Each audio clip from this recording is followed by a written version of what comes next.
Welcome back everyone, it's time to go balls deep, and it's actually happened guys. Adding to my analysis from my previous video on how Deku will unlock the third quirk of float from Nana Shimura.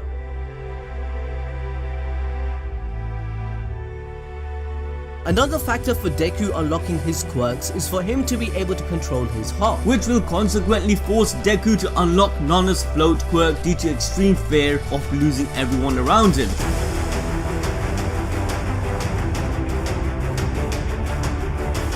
All of our balls, the prediction and theories are coming true. Yes boys and girls, Deku has finally done it. Our boy has unlocked Nana Shimura's float quirk. This chapter not only fulfilled our constant prediction throughout this epic arc, but also lifted us off our seats. But let's be real, I feel like this every week with my hero nowadays.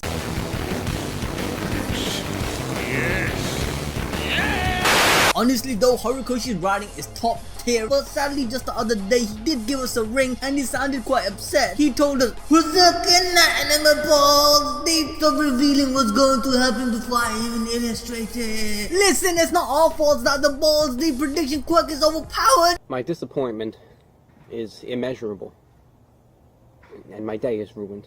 But with all seriousness guys, if you want to harness this amazing ability, then grab yourself a Deku shirt or hoodie from my Anime Balls Deep merch store, like all these amazing people joining the ABD squad, tapping into all your potential. But with that, let's finally get right into this chapter. Okay, right off the bat, the chapter opens with the cover page showing Momo, Jiro, Zero and the other students who are trying to stop Gigan Tomakia looking on in horror at the destruction he has caused. At this point, it's like seeing the colossal titan jumping from AOT to My Hero Academia. Zero then asks Shoji about the other heroes, which Shoji says that they must be too far away as he can't sense anyone nearby. If some of you guys are confused on how Shoji has some sensory ability with his duply armed quirk, well, this dude's tentacle created sensorial part have heightened functions, but as we see from this encounter, there is a bit of a limitation. We then move past all the rubbles, reaching Tokiyami holding a bandaged Hawks along with carrying some other people who look like they're wearing lab coats. And if you guys remember back in chapter 271, we last saw Tokiyami escaping Ganga Mountain Villa with Hawks just as Mountain Lady was thrown through it. So you're likely seeing what's left of the villa after Gigan Tomakia rampaged through it, and the people Tokiyami saved are likely villains from the Paranormal Liberation Front. Momo, as she witnesses the outcome of their situation in utter disbelief, says, "What's going on?" and contemplates on how the only reason they weren't killed was because Gigan Tomakia didn't even know they were there. We then see what actually happened after chapter 280. Gigan Tomakia's body had grown claws as he started wreaking havoc on everyone below by slashing at the ground, presumably killing and injuring the heroes in his way. But before he can manage to hurt any of our students, Majestic uses his quirk to float the students away from danger. In some sort of way, this is the first instance of our heroes being saved by some form of levitation. Soon we'll come to realize that Horikoshi is just teasing us and continues to do this until the very end. But Majestic saving the lives of the next generations lets them know that the choices and actions the kids took will not be in vain. But as the kids are flying away, Gigan Tomakia takes another slash at the ground, more than likely killing Majestic and every other remaining hero. Overall, in some sort of way, this showcases the mantle being passed down from the older generation heroes to the newer generation heroes. After this brief flashback, the students then discusses the consequence of their failure, and they think back on every decision they made leading to this outcome. The fact that the anesthetic didn't kick in to stop Gigan Tomakia in time, a lot of lives were lost. Minata then questions, "Our efforts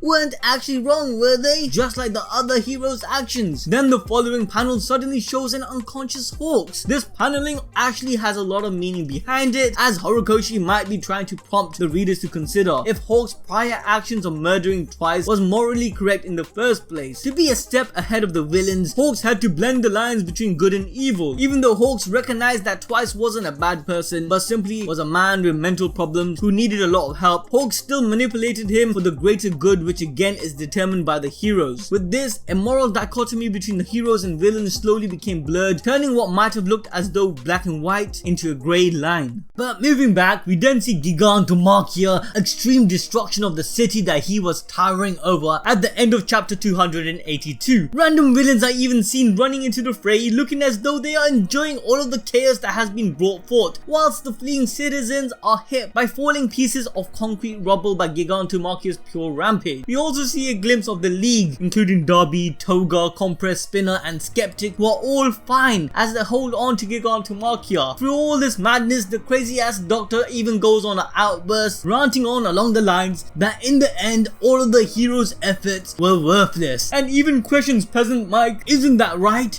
Look who's coming. The doctor continues his rambling on how all of this was meant to be. He says that Gigantomachia was engineered to die for his lord, which prompts President Mike to look at him in disgust. As the scene shows the bioengineered high-end Nomus fighting some of our heroes, the doctor says the Nomus are an imitation of Gigantomachia and his willingness to die for his master. And in the end, every king needs soldiers, doesn't he? Strong soldiers. I don't know why he sounded like that in my head. Oh, brother, this guy stinks! But anyway, the doctor ends his rant by saying, as long as Machia moves, destruction will be inevitable, and Shigaraki will be the end to this hero-saturated society. As the doc finishes his speech, the scene pans back to Shigaraki. Seriously, this gave me goosebumps. I don't even know how the anime only watchers are going to take this. For real, this arc literally just took a shit on a lot of the shonen lineups. Nowadays, a lot of the mangakas tries to bring in a sense of relatability for the audience, be it a flawed character with a multi-dimensional personality, or even the depiction of society and its parallel to our own. Even though the universe of My Hero Academia has the element of supernatural or a hyper-exaggerated reality, the underlying realism of struggle, pain and oppression is portrayed throughout the series, and a lot of the decisions made by the characters are not too far off from reality. Most importantly, the collective actions and social engineering that took place in a society filled with supernatural abilities is in fact in line with our own engineering of society. Shut your stupid... Now going back to Shigaraki, who is standing proud and unscathed as Deku is looking on in rage, along with Aizawa sensei, who is also seen unconscious laying in the rubble. Todoroki skates by Endeavor on his ice, and Endeavor with the shock on his face calls out his son's name. Todoroki responds back saying, I'm late because I was helping Ryukyu's team, and assures his father that he's here now. He tells his father to cool off as he will help him out in the meantime, referring to Endeavor's obvious heat over exertion. Now this dynamic between the two is actually great because it's gonna play its part with the interaction with Darby and his revelation of him being Toyo Todoroki. But moving past that to Bakugo, who is unharmed sitting on the ground near Gran Torino's body, and in the classic Bakugo fashion, he's pissed off at Deku for no apparent reason besides Deku just going more balls deep than him. Yes, Bakugo was dead set on fighting Shigaraki, but outside of managing to destroy one of the Quirk destroying bullets, he hasn't been able to do much at all, and seeing Deku fly past him has finally gotten to him as he screams out, "You having bastard! Get this shit off me! Get this beta shit off me!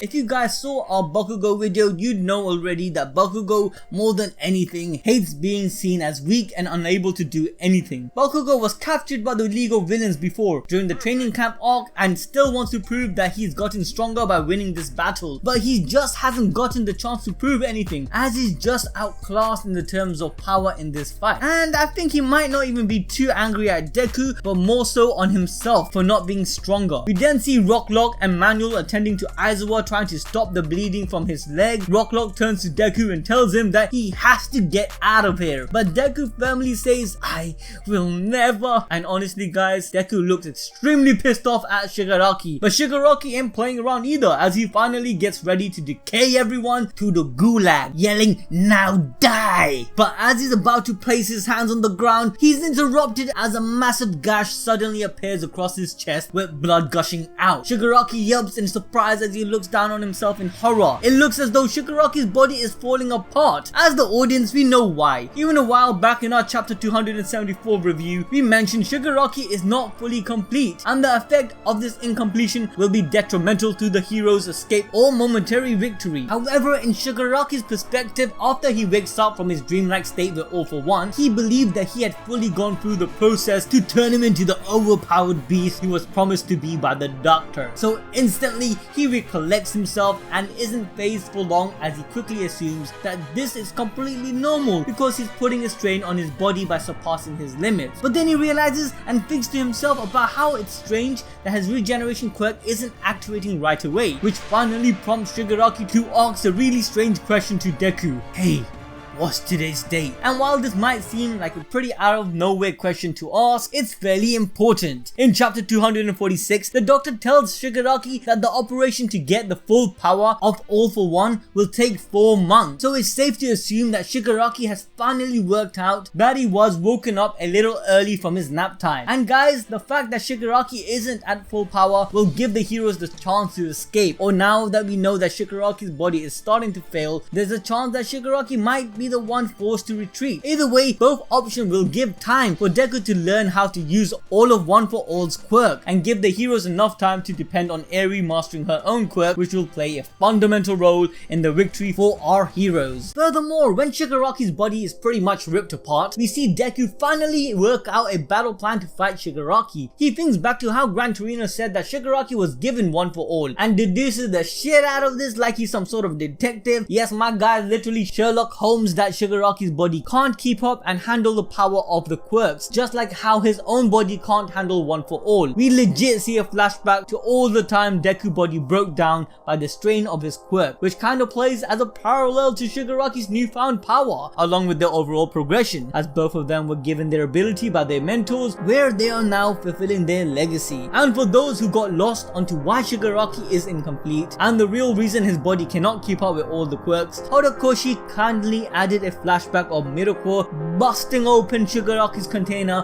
which was at a 75 progress bar. The whole point of Shigaraki going through the nomification process was to allow his body to be stronger than his master's, so he would be able to perfectly handle the quirks with no limitation. But this process was halted by our very own senpai, bunny girl Midoriya. With that, we get an update on her situation, as a hero is seen to be holding an injured Midoriya, telling her to keep it together. She says, "You got to survive, you got to win." We're not thinking too deep about this sentence, but maybe just a little bit. If you think about it, Horikoshi could be hinting out that simply surviving this battle would allow the heroes to actually win. Like Shigaraki's quirk is too powerful for his body, the heroes just have to stall and let him use his quirk until he completely destroys himself. Possibly meaning if you can just stay alive for long enough, you can win. But this is just one way how things can turn out. The scene then cuts back to Shigaraki, who comments about how his regeneration is finally starting to kick back up again, as he kneels and starts to move his hand towards the ground. Suddenly we see Deku lash out with Black Whip just as Shigaraki's hand comes in contact with the ground. Shigaraki yells aloud, "One touch to finally end them all," as a giant wave of decay forms into existence. And what happened next literally blew our minds. Yes, this is the moment that Deku leaps into the sky and uses Black Whip to hold everyone around him into the air, thinking to himself, "One for all, the 7th user, float." And then Rocklock remarks aloud, We're flying! Yes, Rocklock, you guys have been saved by the Avatar Messiah Deku. Oh my god.